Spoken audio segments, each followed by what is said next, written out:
just getting bounced around.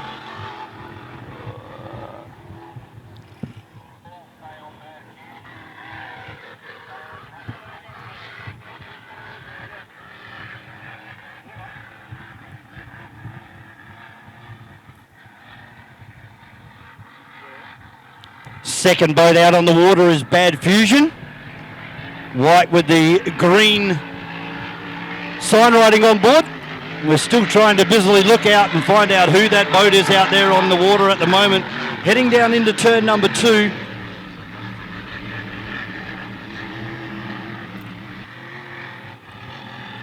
And I think that's Crackin, the white boat out there, mate. Michael Phillips.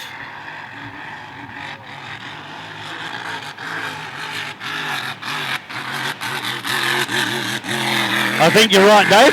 Yep, I think it is. So, mate, that's a new deal there for Michael. It's an older boat. That's actually the original Duggan balancing boat of Rob Vasala's, a 6-litre boat that most people will remember as a 6-litre boat. It's now got a supercharged engine in it. And it was also, I think, known as Bad Intent after it was Duggan balancing. I'll just confirm that for you. But I'll tell you what, a little bit loose on the back straightaway there. She's a bit rough out there coming out of turn 1 and down the back straight. Now he applies a bit more throttle to try and drive it, but there's those big rollers that Dave's been talking about again. The boat getting right out of the water halfway down the back straight, and he's backed it right down now to have another crack at turn number 2. Just taking it very easily again, and looks like Bad Fusion. It lost drive there, mate.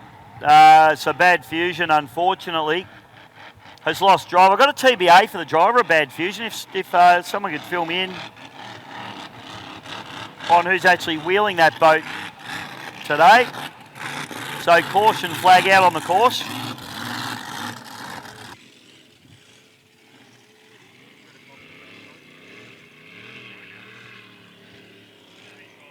So he's back out again now, so obviously he's found some drive. Maybe it's jumped out of gear. Because these have a dog box, it's either in or out. Most of them actually don't even have those boxes anymore, do they? Bad Fusion, Daryl Quinn, mate, I've just had confirmed.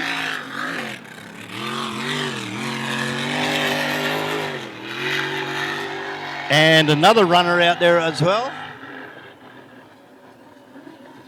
This is the 2JZ, the Toyota-powered boat of Brett Ramsey. Of course, the family have built that, the Ramsey hull. Nice and quiet.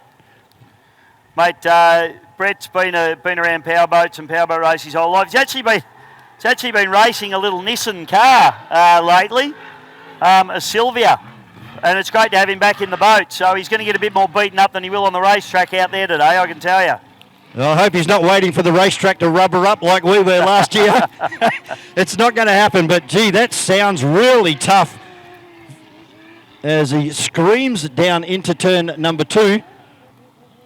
So they're going to play a bit of catch-up this weekend. I did an interview with Brett this morning, just trying to come to grips with the boat and also with this new engine compact engine package as well. They're just going to sneak up and give it a bit of a turn every now and again and try and get a little bit more horsepower. But as far as it handling, it's really handling very well. As he puts the foot down right as he goes past us, nice and settled in the water. And if you're looking for a nice settled boat, I wouldn't put a blown alcohol engine in the back of a boat. It's not going to happen. Well, it's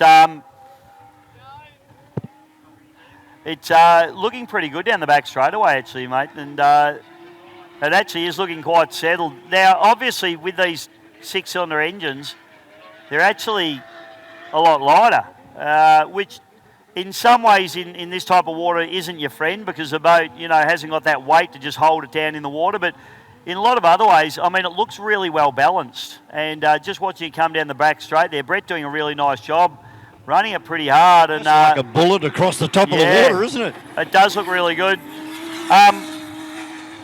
It's one of the very few Ramsey hulls that's actually racing. I think there's only 2 of them that have actually been made, and I'll stand corrected on that. But certainly we don't see them everywhere all the time. And that boat, for effectively, essentially a new design, looks very, very, very nice indeed. course, there are a couple of home manufactured hulls out there this weekend. John Backer's got another one, Rival Marine. Yep. Yeah, Johnny builds the Rival boats down there in Traralgon, the good Gippsland boy that he is.